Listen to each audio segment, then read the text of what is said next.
بسم اللہ الرحمن الرحیم۔ مولانا سید جلال الدین صاحب عمری،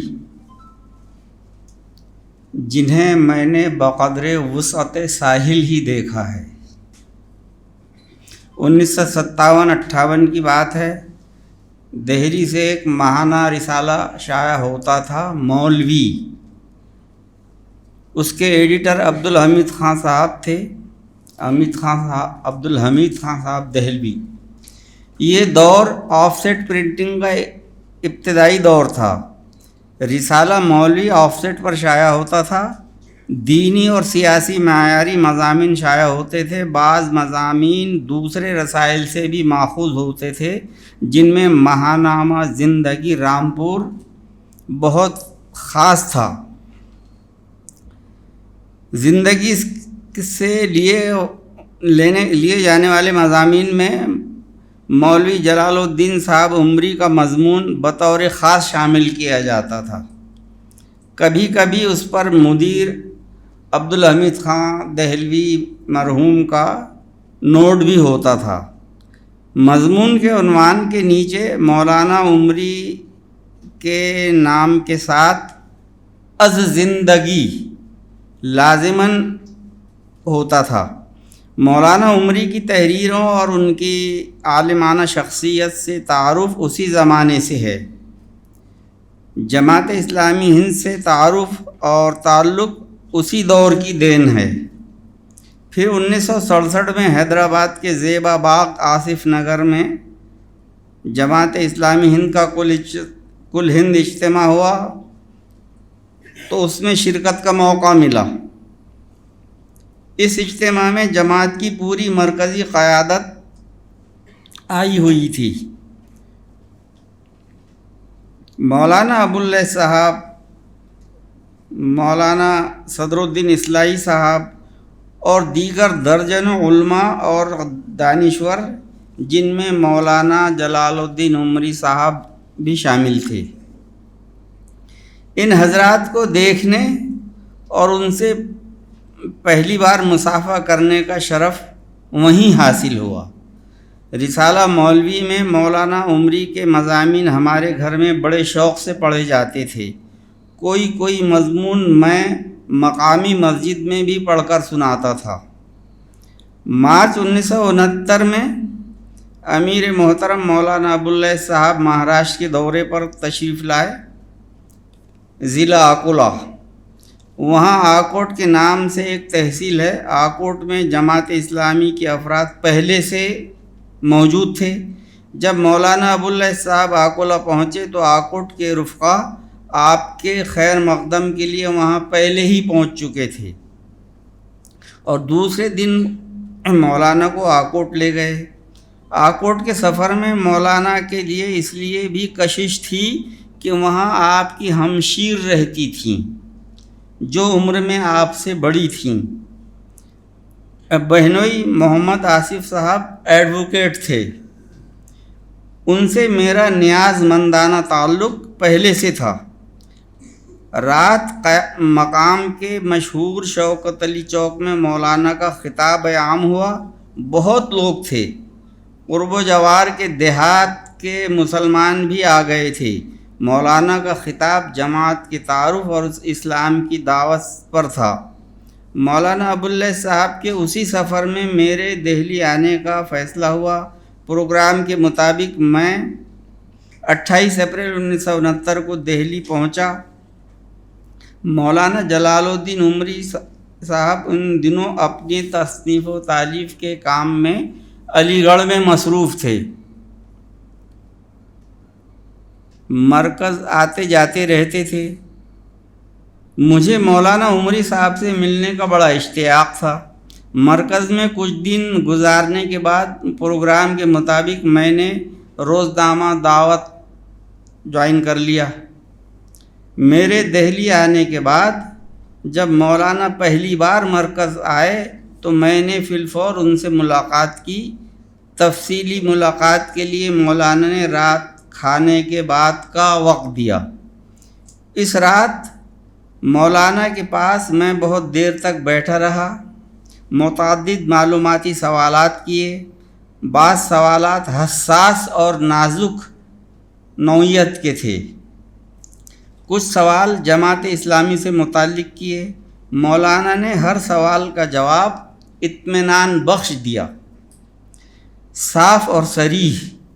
مولانا سے یہ ملاقات اور گفتگو میرے لیے نہایت خوشکن اور حوصلہ افزا تھی۔ اس کے بعد مولانا عمری جب مرکز تشریف لاتے میں ملاقات ضرور کرتا۔ مولانا کی گفتگو بہت دل نشیں اور مسرور کن ہوتی تھی۔ پھر جب مولانا نائب امیر جماعت کی حیثیت سے مستقلاً مرکز تشریف لے آئے تو استفادے کے مواقع زیادہ ملنے لگے۔ ہر ملاقات میں مولانا سے کوئی نہ کوئی نئی بات معلوم ہو جاتی۔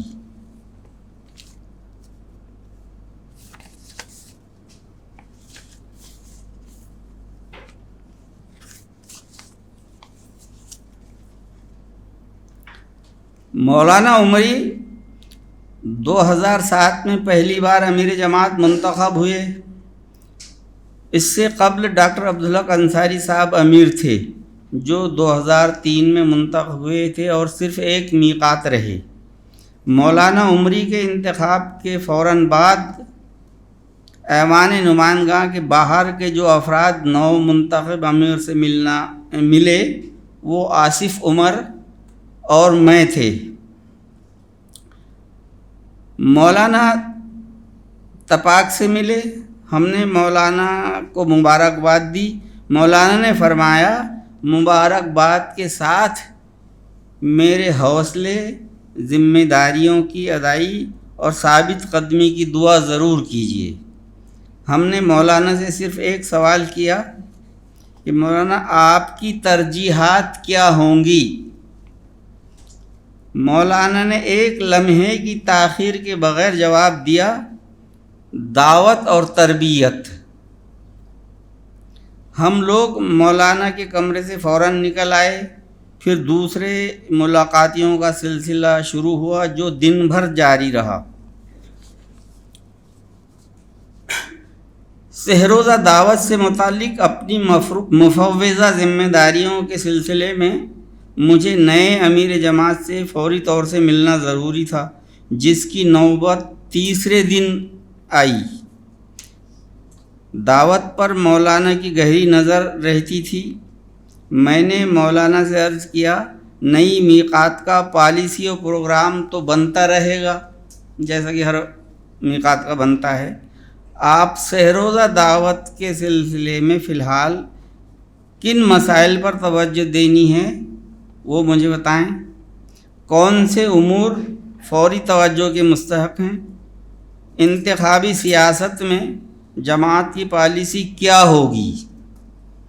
انتخابی سیاست میں جماعت کی پالیسی کیا ہوگی وغیرہ وغیرہ۔ مولانا نے فرمایا، ان امور میں تو کوئی بڑی تبدیلی نہیں ہوگی، تمام کام حسب سابق انجام پائیں گے۔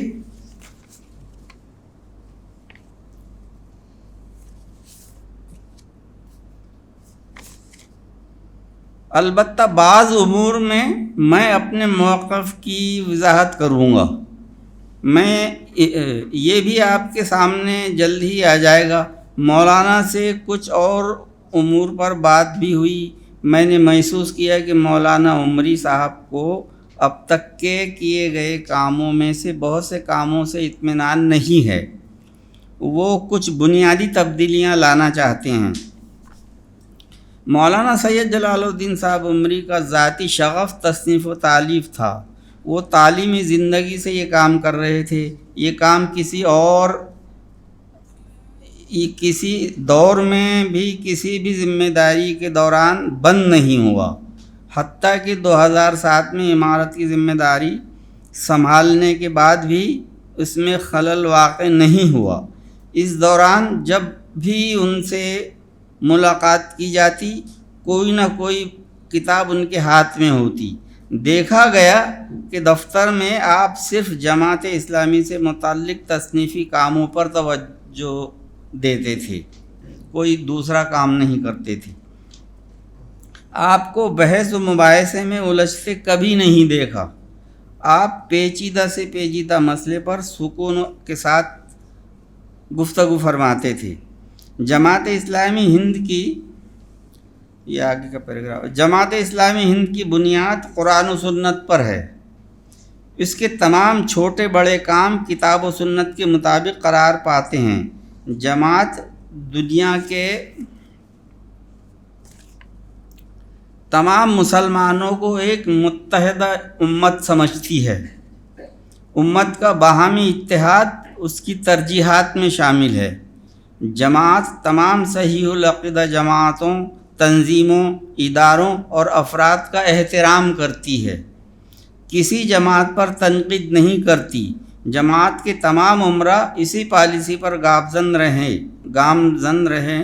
ایک بار مسلمانوں کے کسی گرم مسئلے پر میں نے دعوت میں لکھ دیا کہ جمعیت العلماء مسلمانوں کے اجتماعی کاموں میں کبھی شریک نہیں ہوتی۔ دیگر جماعتوں کے ساتھ مل کر اس نے کبھی کوئی بڑا کام نہیں کیا۔ وہ خود کو مسلمانان ہند کی واحد نمائندہ جماعت سمجھتی ہے۔ یہ میں نے خبر و نظر میں غالباً لکھا تھا۔ دوسری صبح امیر جماعت مولانا جلال الدین عمری صاحب کا فون آیا۔ قدرے غصے میں تھے۔ فرمایا، جمعیت علماء کے بارے میں تم نے یہ کیا لکھ دیا؟ کیا تم نہیں جانتے کہ جماعت اور اس کے افراد کسی دوسری جماعت پر تنقید نہیں کرتے؟ مولانا کا لہجہ سخت تھا۔ اگلے شمارے میں اس کی تلافی کی تدبیر کرو۔ میں نے تسلیم کیا کہ مجھ سے سہو ہو گیا۔ اس کی تلافی کی شکل انشاءاللہ جلد ہی نکال لی جائے گی۔ غرض مولانا عمری صاحب سے سینکڑوں یادیں وابستہ ہیں، اتنی کہ کتاب لکھی جا سکتی ہے۔ والسلام۔